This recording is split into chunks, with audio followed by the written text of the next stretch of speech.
Alright, video vlog check everybody, Azrael here.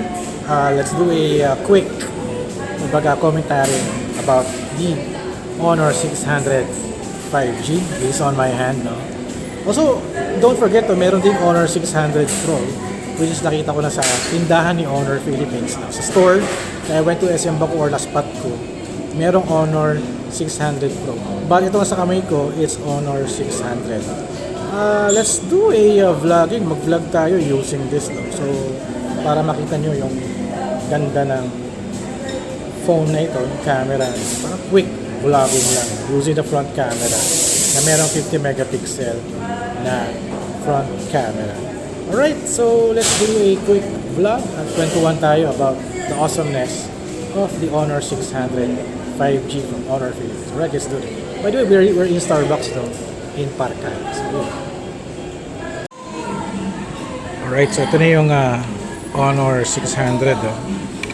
So let's do a vlog, no? So ito yung rear camera. Let's switch to video and boom, ayan na. So kung hindi nyo ako maririnig, no, medyo wide, napaka-wide na itong wide angle niya. Nakikita yung gilid ng box na pinagtatayuan ko. Medyo ingay dito. I'm going to press now the noise reduction. Okay, wait lang. Ayan, noise reduction is on. So, clear nyo na maririnig yung aking boses. I'm now vlogging with the Honor 600 5G. I'm using the front camera na merong 50 megapixel front camera. By the way, the rear camera is 200 megapixel yung main camera. And I think 18 yata yung isang wide lens niya. I'm not sure, pero lagay ko na rin sa caption. So, kung napansin nyo, no, we are posting a lot of AI-generated image to video dahil si Honor 600 merong ganong feature, no? Parang I posted, sinuot ko yung corona ng Miss Universe Philippines. Tapos gumawa ako ng AI video na si Mr. Beast sa Pilipinas. Tapos nag-AI din ako ng Star Wars kung in-insert ko yung sarili ko doon sa mga eksena sa Star Wars, no? Ano pa ba mga ginawa ko eksena? Inaway ko yung mga friends ko. Ayan. Sa Mother's Day, gumawa ako ng AI video na kasama ko yung mom ko na nasa US saka yung mama ko nasa bahay namin sa Cavite. Ano pa ba? Also, video with Jollibee. Gumawa ako ng music video with Jollibee. Lahat just AI generated using Honor 600 5G. Itong phone na ginagamit ko. So, this kasi meron siyang feature na Honor image to video generator na version 2. Kasi last year, meron siya kay Honor 400.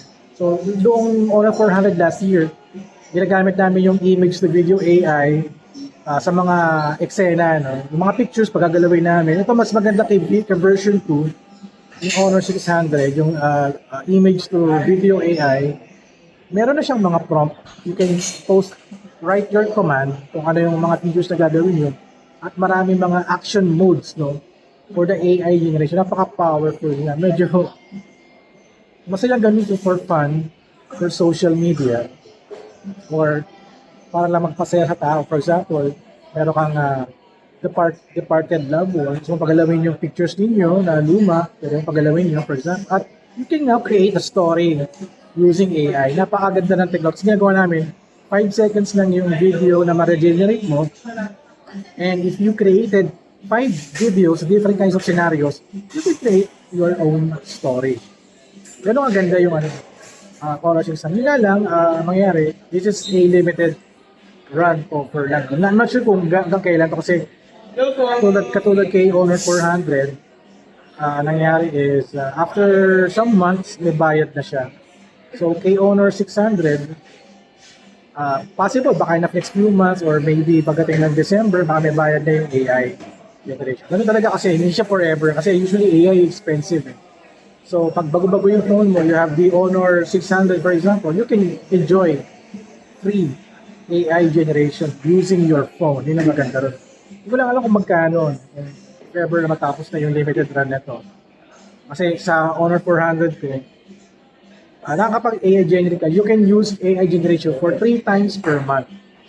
Kung magbabayad ka, hindi ko lang alam kung magkano. So for us na merong Honor 600 na from Honor Philippines, magaling camera po, wait lang. Eh, we enjoy creating a lot of AI. Take kami ng stories. So in terms of photo, okay, naputol yung video ko. Nalaglag yung aking phone.